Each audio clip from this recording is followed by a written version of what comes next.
ଆଜି ଆମେ ଏ ଭିଡ଼ିଓଟିରେ ଓଡ଼ିଆ ଛବିଳ ମଧୁ ବର୍ଣ୍ଣବୋଧ ଆମ ମାତୃଭାଷାର ଅକ୍ଷର ଗୁଡ଼ିକୁ ଜାଣିବା। ଓଡ଼ିଆ ବର୍ଣ୍ଣବୋଧ।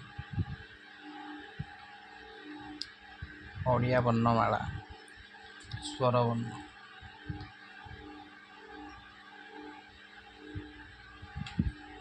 ସ୍ୱରବର୍ଣ୍ଣ ଆମର ଦୁଇ ଭାଗରେ ବିଭକ୍ତ କରାଯାଇଛି। ଗୋଟିଏ ହେଉଛି ସ୍ୱରବର୍ଣ୍ଣ, ଆଉ ଗୋଟେ ହେଉଛି ଯୁକ୍ତ ସ୍ୱରବର୍ଣ୍ଣ।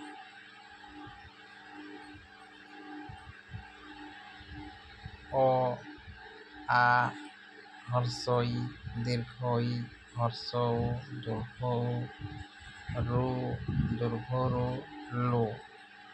ଏହି ଲୁଟି ଆମର ତାଳପତ୍ର ପୋଥିମାନଙ୍କରେ ଲେଖାଯାଏ।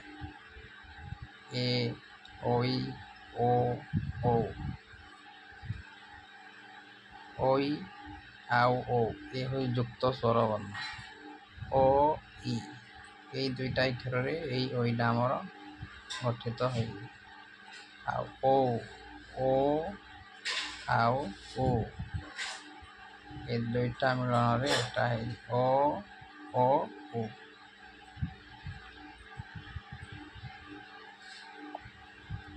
ଆମର ହେଉଛି ବ୍ୟଞ୍ଜନ ବର୍ଣ୍ଣ। ବ୍ୟଞ୍ଜନ ବର୍ଣ୍ଣକୁ ଆମର ଦୁଇ ଭାଗରେ ବିଭକ୍ତ କରାଯାଇଛି।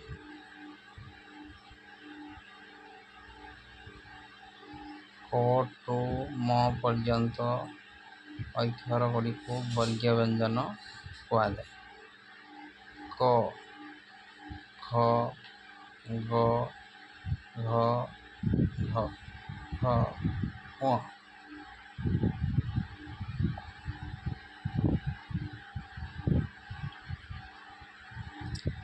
ଚ, ଛ, ଜ, ଝ, ಞ।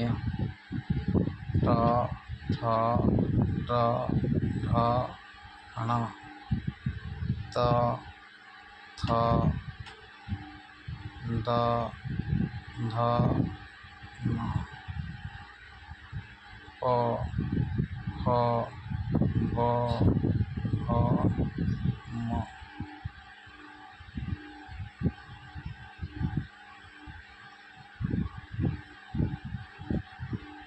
ତାପରେ ଜ ଠାରୁ ହ ପର୍ଯ୍ୟନ୍ତ ଅବର୍ଗୀୟ ବ୍ୟଞ୍ଜନ। ଅବର୍ଗୀୟ ଜ, ର, ହଳ, ୱ, ତାଲବଶ୍ୟ, ମୂର୍ଧନ୍ୟସ୍ୟ, ଦନ୍ତସ୍ୱ, ହ, ଅନୁସାର, ବିସର୍ଗ, ଚନ୍ଦ୍ରବିନ୍ଦୁ। ତାପରେ ହେଉଛି ଆମର ଅତିରିକ୍ତ ବର୍ଣ୍ଣ।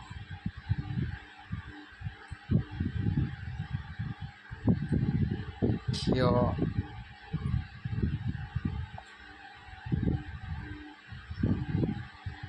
ଡ଼, ଢ, ୟ, ଲ। ତାପରେ ଆସିଲା ଆମର ଅ ବର୍ଣ୍ଣ। ଆମ ଓଡ଼ିଆ ଅକ୍ଷର ଗୁଡ଼ିକୁ ସଂଯୋଗ କରି ଶବ୍ଦ ଗଠନ କରାଯାଇଛି। ଅ ବର୍ଣ୍ଣ।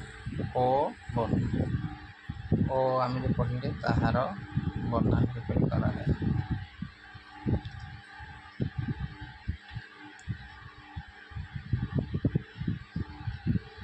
ଅଖ, ରଖ, ଆଇ, ଔ, ଈଶ, ଆସ, ଊ, ଋ, ଏକ, ଓଟ।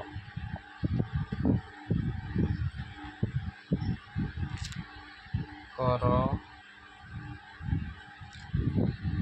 ଖର, ଗଛ, ଘଟ, ଚକ, ଛକ, ଚଳ, ଝର, ଟକ, ଠକ, ଡର, ଢମ, ତପ, ଥର, ଦଶ, ଘନ, ପଟ, ଫଳ, ବଡ଼, ଭଲ, ମନ, ଯମ, ରଚ, ଲୟ,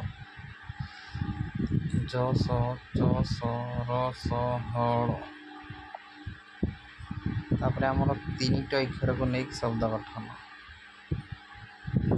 ଅଳସ, ବଳସ ଆସନ ବସନ ଦଶମ ଶକଟ ରଜକ ଶରଣ ସହଜ ସରଳ ସଳକ ବୟସ ଶୟନ ସମୟ ସରସ ସୌଷଧ ଦରଶନ ରସମୟ ସମର୍ଥନ ଶଶଧର।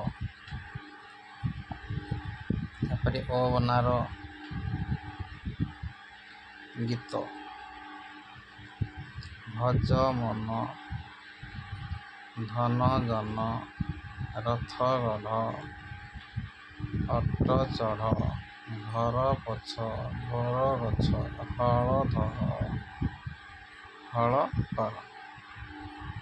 ପଥର ଘର ବଡ଼ ଜବର ପଣସ ରସ ବଡ଼ ସରସ।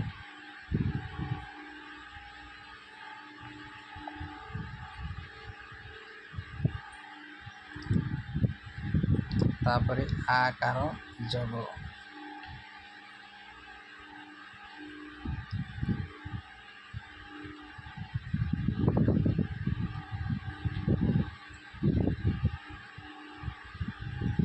ଆକାର ଯୋଗ କ ଆକାର କ ଆମର ଉଚ୍ଚାରଣ ହେଉଛି ଏ ଆଡ଼ାକୁ ଆମେ ଏଠି ଯୋଗ କଲେ କା ହେଉଛି କ ଯୋଗ ଆ ଯୁଗରୁ ଏ କରେ ଆ ମିଶିଲେ କା କା ତାହାର ଆକାର ପାଇଁ ଆମେ ଏକ ବାଡ଼ି ଦେବା ବା ଆମ ଓଡ଼ିଆ ବର୍ଣ୍ଣବୋଧରେ ବାଡ଼ି ବ୍ୟବହାର କରାଯାଇଅଛି। ସେପରି ଖରେ ଆକାର ଖା ଖ ଆମର ଉଚ୍ଚାରଣ ହେଉଛି ଯଦି ଆମେ ଏଠି କିଛି ଗୋଟେ ବାଡ଼ିଟେ ଦେବା ହେଲେ କ'ଣ ହେବ ଏ ଆକାର ହେଇଗଲା ଖା।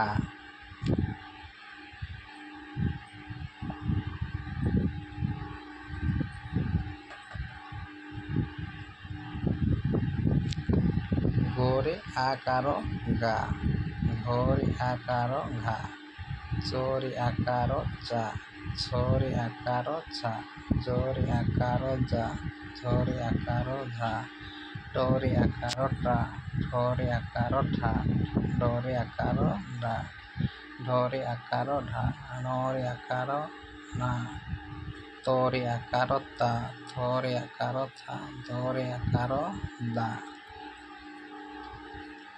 ଧରେ ଆକାର ଧା ନରେ ଆକାର ନା ପରେ ଆକାର ପା ପରେ ଆକାର ଫା ବୋରେ ଆକାର ବା ଘରେ ଆକାର ଭା ମରେ ଆକାର ମା ଜୋରେ ଆକାର ଯା ରରେ ଆକାର ରା ଳରେ ଆକାର ଳା ତାଲବେଶରେ ଆକାର ସା ଦନ୍ତସରେ ଆକାର ସା ସରେ ଆକାର ସା ହରେ ଆକାର ହା।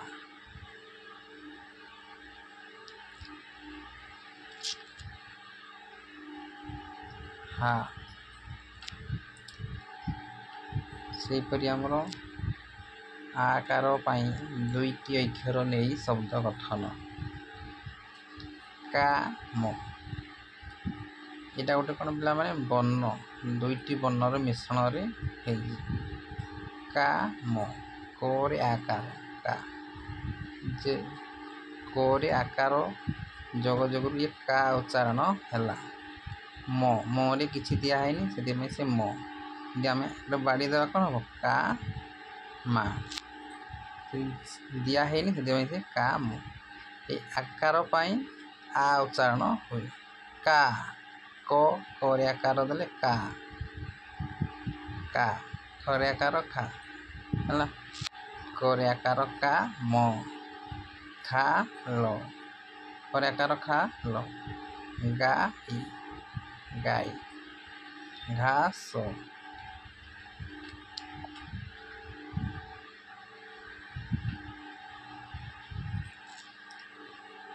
ଚାଷ ଛାତ ଜାଳ ଝାଳ ଟାଣ ମୋଠା ଡାଳ ଢାଳ ପଣା ତାଳ କଥା ଦାନ ଧାନ ନାଶ ପାଲ, ଫାଳ, ବାସ, ସଭା, ମାଛ, ଜାତ, ରାଜା, ଲାଜ,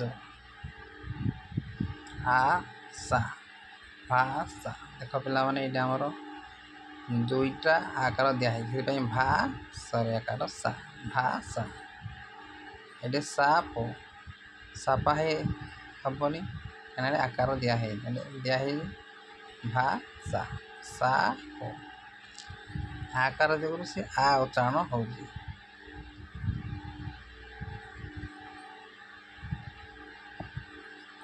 ଘରେ ଆକାର ହାତ,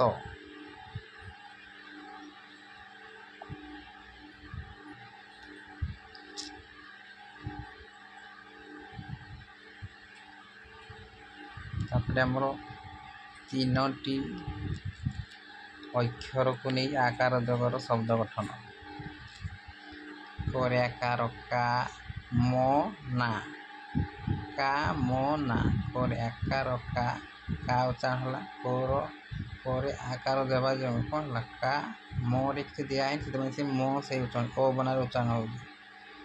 କା ମୋ ନରେ ଆକାର ନା, ଆକାର ଯୋଗ ହେଇଛି କାମ ନା, ବାସନା, ସାଧନା, ଯାତନା, ପାଷାଣ, ସାହସ, ସମାନ, ସକାଳ, ଶାସନ, ସରଳା, କମାର, ବରଡ଼ା, ଡାମରା, ପାକଲା, କଲରା, ଉପବାସ, ଅବକାଶ, ଐରାବତ, ନାରାୟଣ, ନାଗ, ସାପ। ଏଇଟା ପିଲାମାନେ ଆମର ନାଗ ସାପ।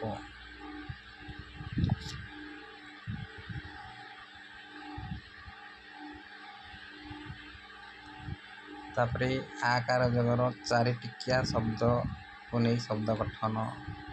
ପାଠ ପଢ଼, ନଖ କାଟ। ପାଠ ପଢ଼ିବା ସହିତ ଆମେ କ'ଣ ନଖ ମଧ୍ୟ କାଟିବା। ଜାମା କହିଲେ ଆମ ପୋଷାକ, ସଫା ରଖିବା, ଜାମା ସଫା ରଖ। ବାପା ଭାଇ କଥା ମାନ, ତତଲା ଭାତ ଖାଅ। ତାପରେ ଆମର ପଦ୍ୟଟିକୁ ପଢ଼ିବା। ସାତ ବାର ପକ୍କା ଗାର, 12 ମାସ ତୋର ଚାଷ। ତାରା ଭରା ଆକାଶ, ଗଛ ଧରା ବତାସ।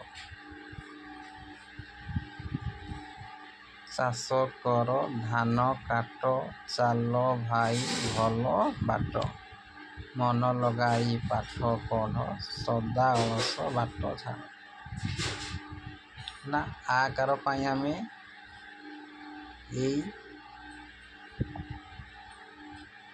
ଶବ୍ଦଟିକୁ ବା ଏଇ ପଦଟିକୁ ପଢ଼ିପାରିବା। ଆକାର ନାହିଁ ଶିଖିବା ହେଲେ କ'ଣ ପଦଟିକୁ ପଢ଼ିପାରିବା।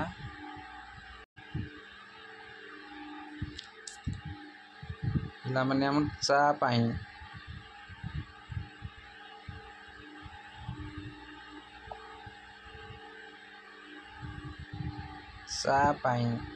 ଚରେ ଆକାର ଚା। ଯଦି ଆମେ ଚରେ ଆକାରଟା ଲଗେଇକି ଦେବା ହେଲେ କ'ଣ ହେବ, ସେ ଗ ହେଇଯିବ। ଯଦି ହେଇଗଲା, ଯଦି ଚ ଲେଖିଲେ ଆମେ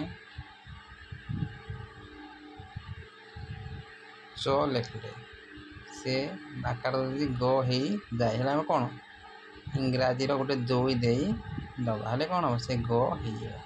ସେହିପରି ଭା ଯଦି ଲାଗିଯାଏ, ସେପରି ହେବ ରା ଆଉ ଲା। କେତେକ ଅକ୍ଷରକୁ ମଧ୍ୟ ଏହିପରି ଭାବରେ ଆମର ଲେଖାଯାଏ ଆକାର ଯୋଗ। ତାପରେ ହର୍ଷଇକାର ଯୋଗ।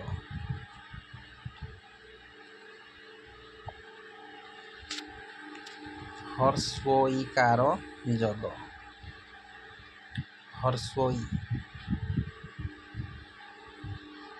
ହର୍ଷଇକାର ଯୋଗ।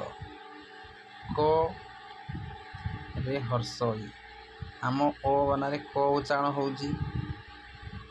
କ ଆମେ ଏହିପରି ଥିଲା ମାନେ କ'ଣ କ ହେବ।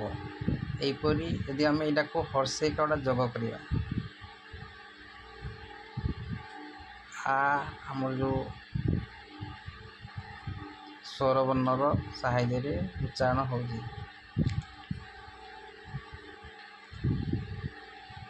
ସ୍ୱରବର୍ଣ୍ଣ ସାହାଯ୍ୟରେ ଉଚ୍ଚାରଣ କରେ ଓ ଆମର ମିଶିଛି ଓ ବନାଇ କରୁ ଆମେ ଇ ମିଶେଇବା କି ଯଦି ଆକାର ମିଶେଇବା କ'ଣ ହେଇଥା କା ହେଇଥାନ୍ତା। ଆମର ହର୍ଷେଇକାର ପାଇଁ ଟୋପି ବ୍ୟବହାର କରାଯାଏ। ୟାର ଚିହ୍ନ ହେଉଛି ଟୋପି। କରେ ହର୍ଷେଇକାର କି କରେ ଯଦି ଆମେ ଟୋପିଟେ ଦେବା ତାହେଲେ ଆମର ହର୍ଷେଇକାର ଲାଗିଯିବ ବୋଲି ଆମେ ଜାଣିବା। ଖରେ ହର୍ଷେଇକାର ଖି।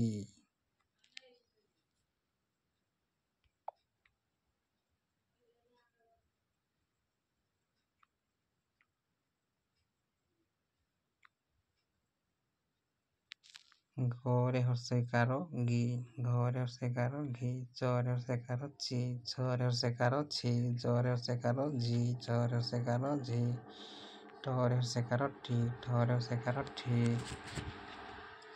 ডরে হর্ষেইকার ডি ঢরে হর্ষেইকার ঢি ণরে হর্ষেইকার ণি তরে হর্ষেইকার তি থরে হর্ষেইকার থি দরে হর্ষেইকার দি ঘরে হর্ষেইকার ধি নরে হর্ষেইকার নি পরে হর্ষেইকার পি পরে হর্ষেইকার পি বরে হর্ষেইকার বি ঘরে হর্ষেইকার ভি মরে হর্ষেইকার মি জরে হর্ষেইকার জি রে হর্ষেইকার রে ড়রে হর্ষেইকার লি তালবেশরে হর্ষেইকার সি বিঘ্নেশ্বরে হর্ষেইকার সি দন্তেশ্বরে হর্ষেইকার সি হরে হর্ষেইকার হি।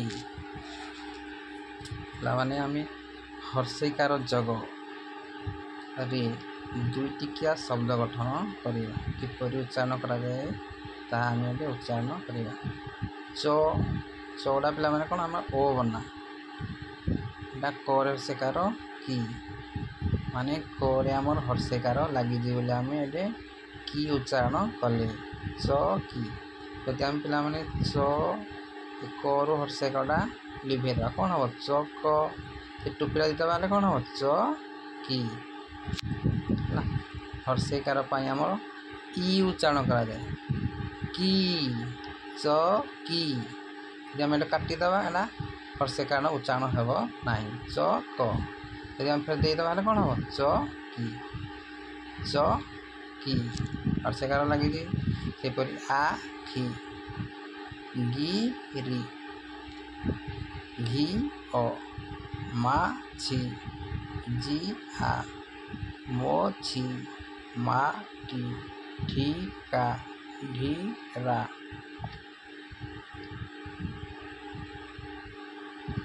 ମୋ ଣି ଯା ତି ତି ଥି ଦି ବା ସ ନି ପି ତା ଫି ତା ବି ସ ଭି ଡ ଦ ରି ଲି ପି ନି ସି ରୁ ସି ସି ଯା ଅ ଇ।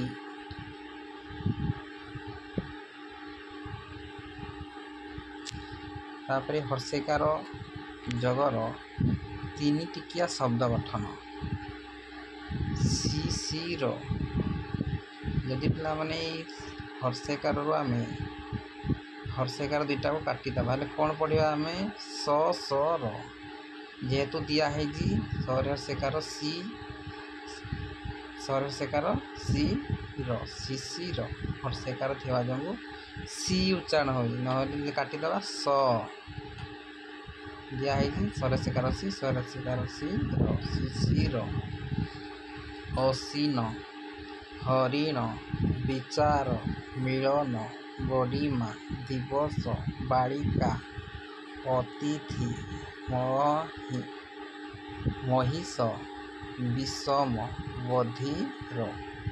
ବଧିର କହିଲେ ଯାହାକୁ ଶୁଭେ ନାହିଁ। ଅତିଶୟ ପରିଚୟ ଅଭିଳାଷ ଇତିହାସ। ଏ ହେଉଛି ଆମର ଚାରିଟିକିଆ ଶବ୍ଦ ଗଠନ। ତାପରେ ଆମେ ଗୋଟେ ଗୀତ ପଢ଼ିବା। ହରିଣ ନଦୀଏ ଧରା ଦୌଡ଼ନା ବଡ଼ ଖରା ଛବି ବହି କିଣି ଆଣ ଭଲ ପାଣି କର ପାନ। ପିଲାମାନେ ଆକାର ଆଉ ହର୍ଷେଇକାର ଆଉ ଓ ବନା ଏଠି ଆକାରରେ ଯୋଗ ହେଇଛି।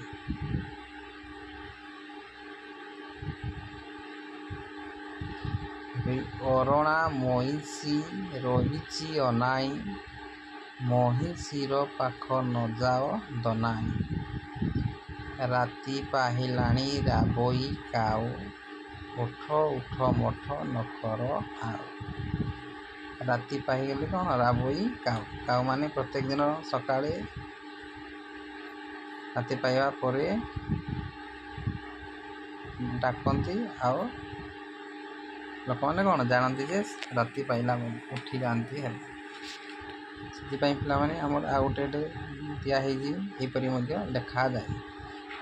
କି ଆମେ ମଧ୍ୟ ଏହିପରି କି ଲେଖିପାରିବା। ଚି ଚି, ଦି ଦି, ଖି ଏଇଟା ଗୋଟେ ଆମର ଖି ତା ତଳ ପରେ ଆମେ ଦେଇପାରିବା ଖି ଲେଖିପାରିବା। ଖି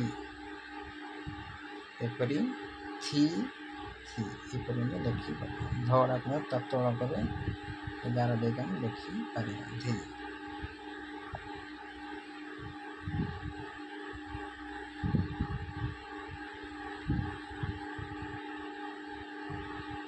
ଆଜି ଆମେ ଓ ବନା ଠାରୁ ଆକାର ପର୍ଯ୍ୟନ୍ତ ପଢ଼ିଲେ। ଯଦି ଭିଡ଼ିଓଟି ଭଲ ଲାଗେ ଲାଇକ୍